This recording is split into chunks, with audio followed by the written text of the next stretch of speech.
ఈ యాత్రా జీవితం అనే శీర్షికలో మనం అబ్రహాం గారి యొక్క జీవితాన్ని అధ్యయనం చేస్తున్నాం. ఆదికాండం 22వ అధ్యాయం దగ్గరికి వచ్చాం. అయితే మీకు కొన్ని విషయాలు చెప్పాలి, ప్రార్థనాంశాలు జ్ఞాపకం చేసుకోండి.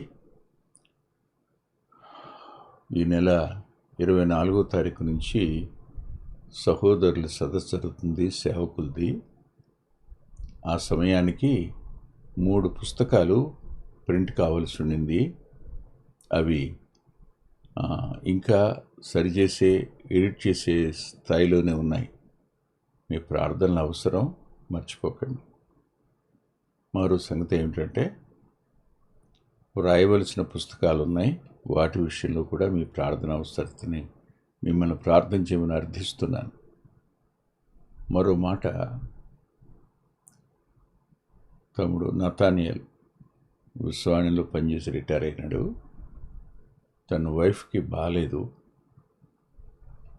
తను ఎడమకాలు ఎడమ చెయ్యి కొంచెం పని చేయని పరిస్థితిలోకి వెళ్ళింది.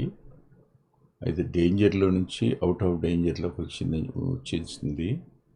ఒక్కొక్క నెలలకు మళ్ళీ కాలు చేయి 2 రావచ్చు అని చెప్తున్నారు. ప్రార్థనలు జ్ఞాపకం చేసుకోండి, మర్చిపోకండి. తమ్ముడు చంద్రాల్లో ఉంటాడు. ఇంకో తమ్ముడు ఉన్నారు, మోజస్ గారు ఆయన పేరు. ఆయన భార్య కూడా హాస్పిటలైజ్ అయి ఉంది. ఆమెకు గాల్ బ్లాడరు పూర్తిగా పాడైనట్టు, ప్యాంక్రియాసిస్ కూడా ఇబ్బందులు ఉన్నట్టుగాను, ఆపరేషన్ ఈరోజు జరగాలి అని చెప్తున్నారు.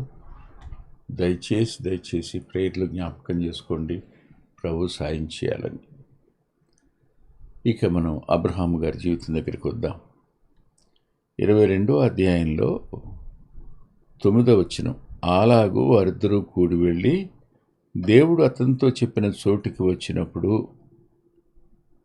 వాళ్ళిద్దరూ కూడి వెళ్ళి దేవుడు అబ్రహాంతో చెప్పిన చోటునకు వచ్చినప్పుడు ప్రభు ఏమన్నారు?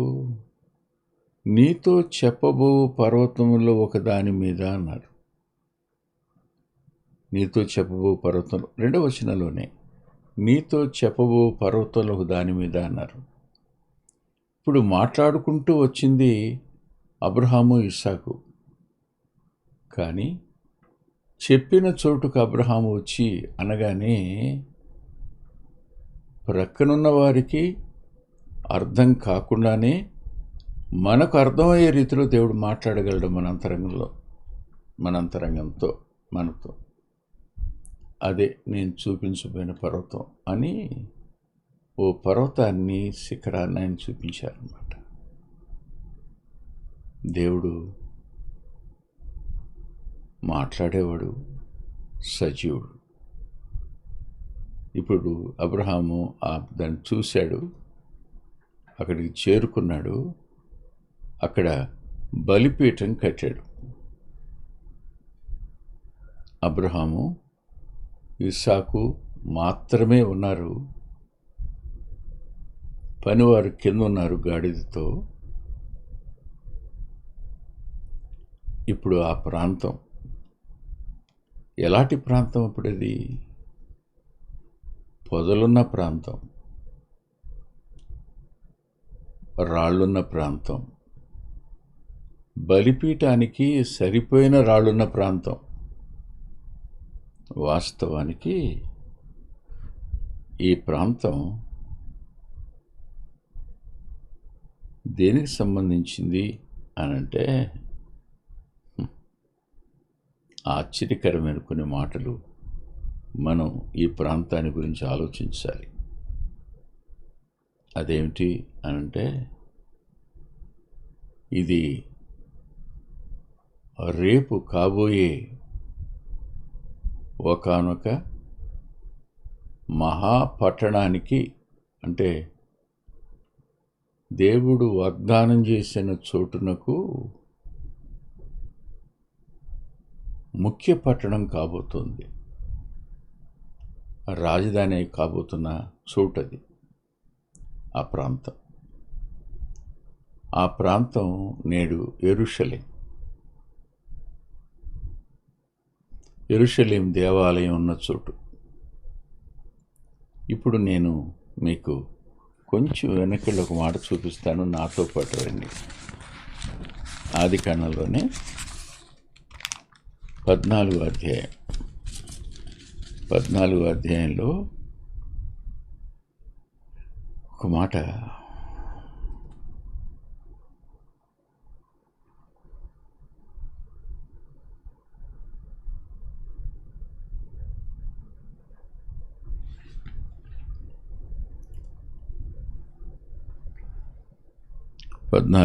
చెప్పబడిన మాట ఏమిటంటే,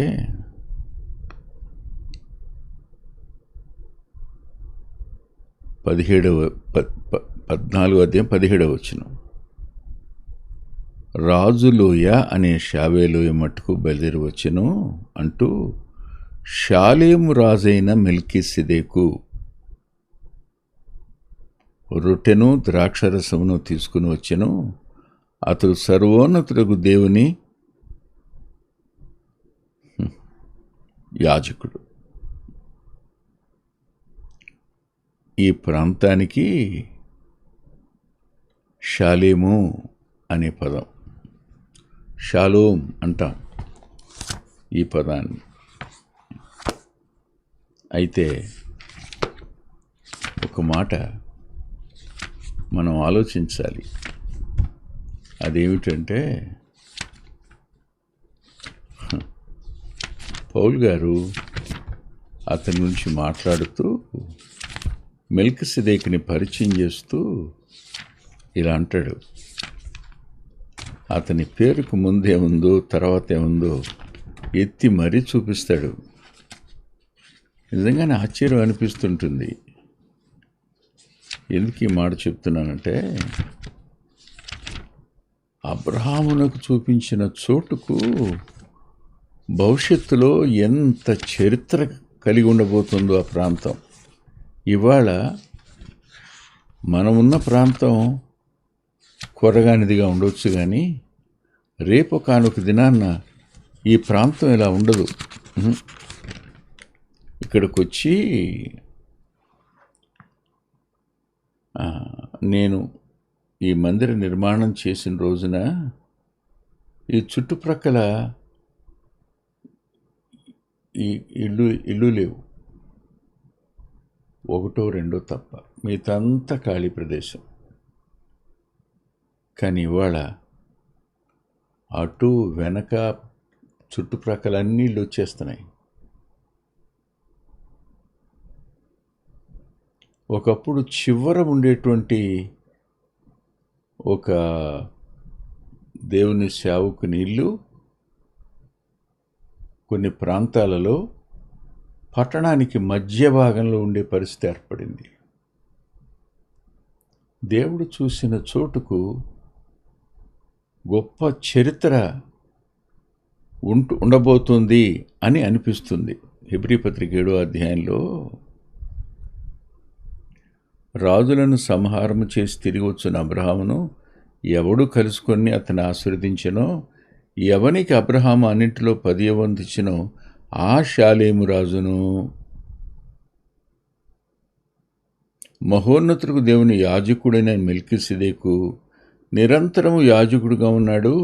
అతని పేరుకు మొదట నీతి రాజనియు తరువాత సమాధానపు రాజనియు అర్థమిచ్చినట్టు షాలేము రాజని అర్థం అన్నాడు. ఈ ప్రాంతానికి షాలేము అంటే సమాధానము అని అర్థం. ఇప్పుడు అబ్రహాము చూసి బలిపీఠం కట్టిన బిడ్డను బలివ్వబోతున్న ప్రాంతానికి ముందే ఆ ప్రాంతపు రాజు ఎవరో అబ్రహాముకు తానే ద్రాక్షరసాన్ని రొట్టెని తెచ్చిచ్చాడు.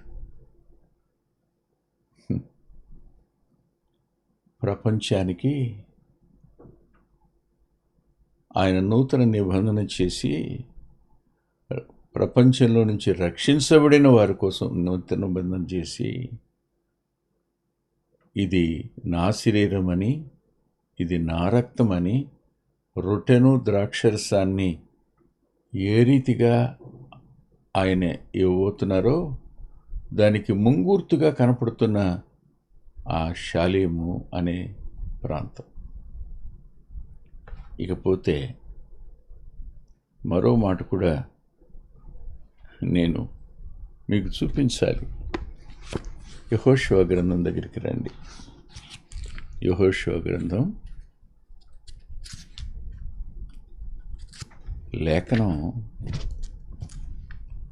లేఖనానికి వ్యాఖ్యానం అవుతుంది.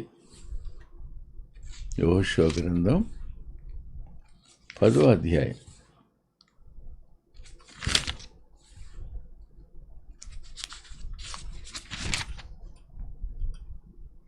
10వ అధ్యాయంలో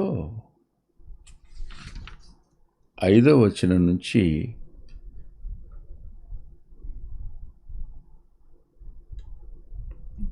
23వ వచనం వరకు రాసిన లేఖన భాగం.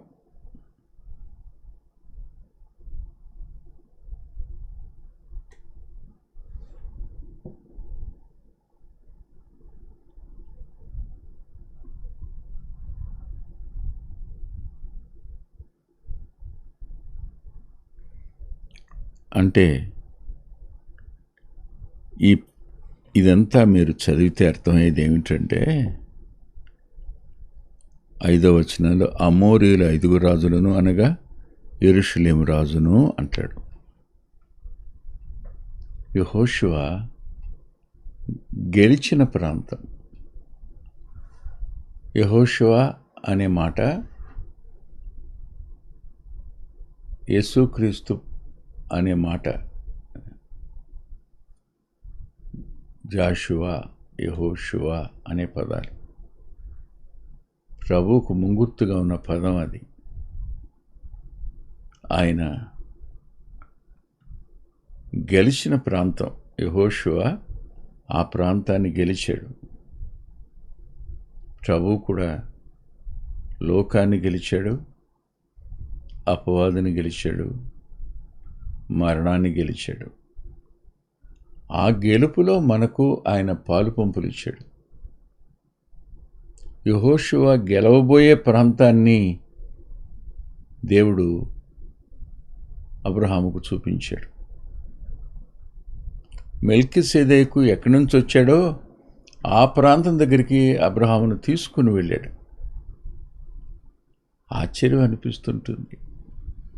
దేవుని కార్యాలు మన జ్ఞానానికి అందవు.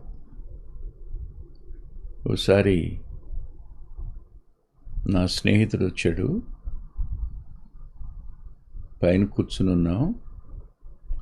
అప్పటికే నా దగ్గరికి ఓ తమ్ముడు వచ్చున్నాడు. అతను క్రింద కూర్చున్నాడు. అతను ఫేమస్ పాపం. అప్పటికే భారతదేశం అంతటా తిరిగి గోడల మీద దేవుని వాక్యాలు రాసేవాడు. కింద కూర్చుని నాతో మాట్లాడుతున్నాడు. పైన కూర్చోలేదన్న, ఇక్కడే కూర్చుంటానన్న. వాక్యం వింటున్నాడు. అతను తన బాధలు చెప్పుకుంటున్నాడు. అంతా అయిపోయాక ఈ తమ్ముడు పని మీద బయటికి వెళ్ళాక, అవును ఇతను ఫలానా కదా అన్నాడు. అవును అన్న. ఇతన్ని కలుసుకోవాలని నేను తెల్లవారుజామున వెళ్ళానయ్యా. నాకు ఇంటర్వ్యూ కూడా ఇవ్వలేదు. నేను బయలుదేరి అతను వచ్చే వరకు ఉండి పలకరిస్తే జస్ట్ విష్ చేసి వెళ్ళిపోయాడు, కానీ మాట్లాడలేదు. ఇక్కడికి వచ్చింది కింద కూర్చున్నాడు ఏంటయ్యా అన్నాడు. తెలీదు. దేవుడు ఎవరికి ఏ సమయంలో ఏం తెలియచేస్తాడో, ఎవరికి ఆ ఘనత ఇస్తాడో మనం చెప్పలేం. అబ్రహామునకు ఇవ్వబడిన గొప్ప ఘనత ఏమిటంటే, అబ్రహామును ఆ చోటుకు తీసుకుని వచ్చాడు ఇస్సాకుతో పాటు. తీసుకుని వచ్చిన చోటు అది సమాధానకరమైన చోటుగా, అది రేపటి దినం యెహోషువ చేత జయించబడబోయే ప్రాంతంగా ఉండడం ఒక ఆశ్చర్యం. మరో ఆశ్చర్యాన్ని కూడా చూద్దాం, దయచేసి చూడండి. యెహోషువ గ్రంథంలోనే 18వ అధ్యాయం.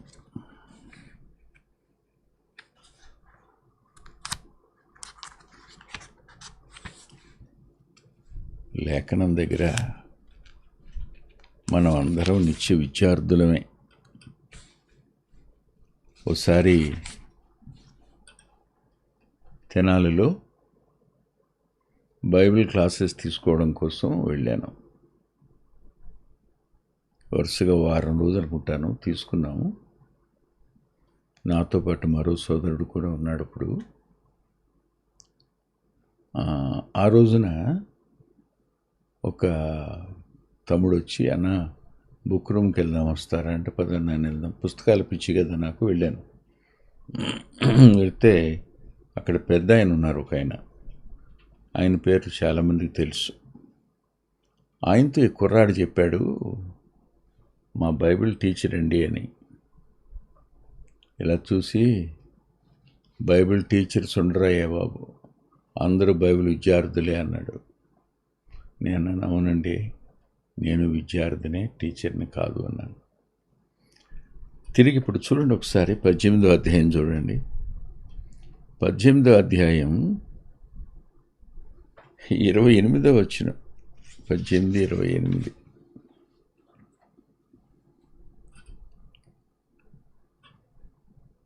ఇరవై 27 నుంచి చూద్దాం. యెరూషలేము అనబడిన సెలా, ఎలేపు, యెరూషలేము అనబడిన ఎబూసి, గిబియా, కిర్యాతు అనునవి వాటి పల్లెలు పోగా 14 పట్టణములు. వారి వంశముల చొప్పున ఇది బెన్యామీనులు కలిగిన స్వాస్థ్యం. యెరూషలేం, యెరూషాలేం అంటాం. షాలోం అనే పదం అట్టగే వచ్చింది. ఇందాక చెప్పవలసిన మాట ఇప్పుడు చెప్తున్నాను. అయితే ఈ యెరూషాలేం అనేటువంటి ఈ పట్టణాన్ని దేవుడు బెన్యామీనులకు ఇచ్చాడు.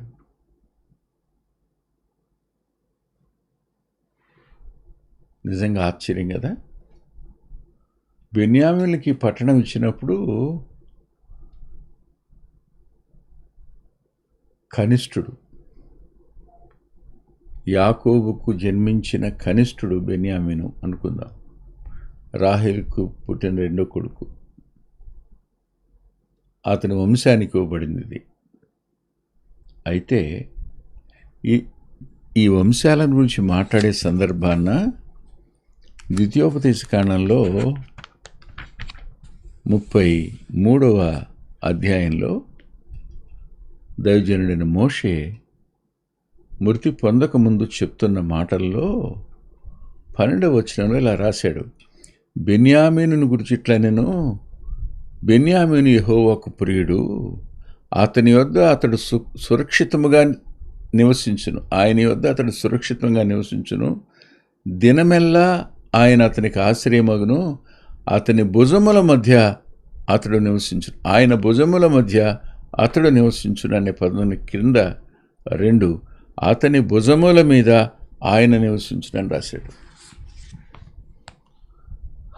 ఆశ్చర్యం. ఇదే యెరూషలేమును అబ్రహాము చూసిన చోటును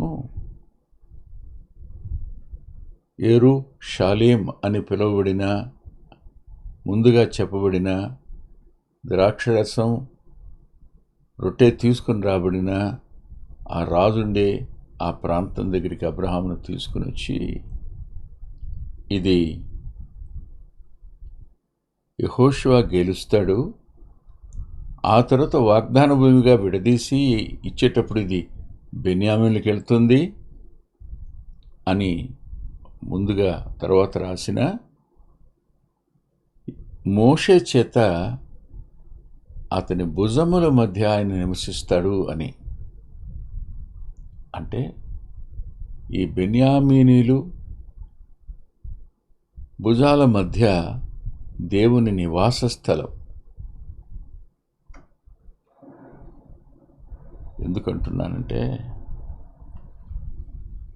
దినవృత్తాంతాలు 2వ గ్రంథం 3వ అధ్యాయం 1వ వచనంలో చూడండి ఒకసారి. దినవృత్తాంతాలు 2వ గ్రంథం 3వ అధ్యాయం 1వ వచనం. తరువాత సొలొమోను యెరూషలేములో తన తండ్రి అయిన దావీదునకు యెహోవా ప్రత్యక్షమైనప్పుడు మోరియా పర్వతం మందు దావీదు సిద్ధపరిచిన స్థలమున, యెబూసీయుడైన ఓర్నాను కళ్ళ ముందు దావీదు ఏర్పరిచిన స్థలమున యెహోవాకు ఒక మందిరమును కట్టనారంభించాడు.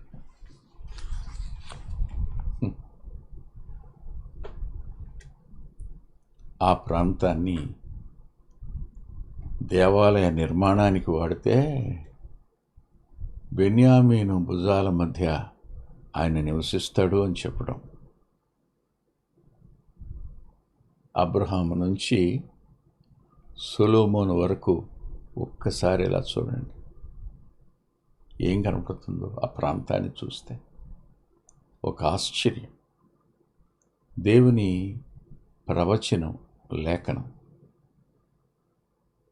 దేవుని సత్యం, లేఖనం.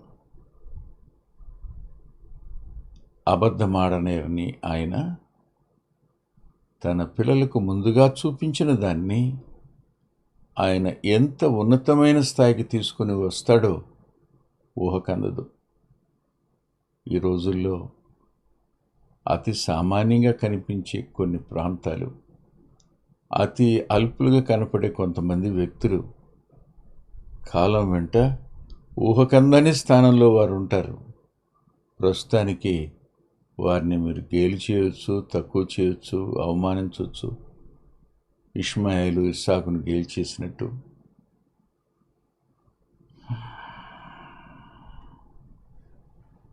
అబ్రహాము అబీమెలెకు చేత హేళన చేయబడినట్టు హేళన చేయబడచ్చు కాక. కానీ వీరి వెంట దేవుని నడక చరిత్రలో మొట్టమొదటి అడుగులు వేస్తూ దేవుడు చెప్పిన ఆ చోటుకి వచ్చి అక్కడ బలిపీఠం కట్టాడు అన్నాడు. ఆ బలిపీఠం కట్టిన చోటు రేపు అతి పరిశుద్ధ స్థలం అవుతుందని అబ్రహాం అనుకుని ఉంటాడా? లేదు కదా, దేవుడు అనుకున్నాడు అంతే. ఒక వ్యక్తిని ఉన్నతమైన స్థాయిలోకి అతి పరిశుద్ధునిగా చేయగలిగిన వాడు, తనతో పాటు నిత్య నివాసిగా మార్చగలిగిన వాడు ఆయన చేతులకు మనల్ని అప్పగించుకుందాం. తల్ల ఉంచి ప్రార్థన చేసుకుందాం. ప్రేమగల మా ప్రియ తండ్రి, పరిశుద్ధుడైన గొప్ప దేవ, ఎంతైనా నమ్మదగిన వారు మీరు. మీ కృపగల కార్యాన్ని నాయనా చేయమని విజ్ఞాపన చేస్తున్నాను. పుస్తక ప్రచురణ వద్ద కార్యం చేయండి. తమ్ముడు నతానియేల్ని, మోయసు బ్రదర్ని జ్ఞాపకం చేసుకోండి. వారి సహపాలి భాగస్తులిద్దరినీ సంపూర్ణంగా నయం చేసి వారికి ఆరోగ్యాన్నిచ్చి దీర్ఘాయుష్ని దయచేయమని ప్రార్థన చేస్తున్నాం. జరగబోయే బ్రదర్స్ ప్రేయర్ మీటింగ్ను కూడా దీవెనకరంగా మార్చండి అని యేసుక్రీస్తు ప్రభువారి పేరిట ప్రార్థిస్తున్నాం తండ్రి. ఆమేన్. ప్రభు చిత్తమైతే వచ్చే ఆదివారం ఉదయం 9:30 గంటలకు లైవ్లో కలుసుకుందాం.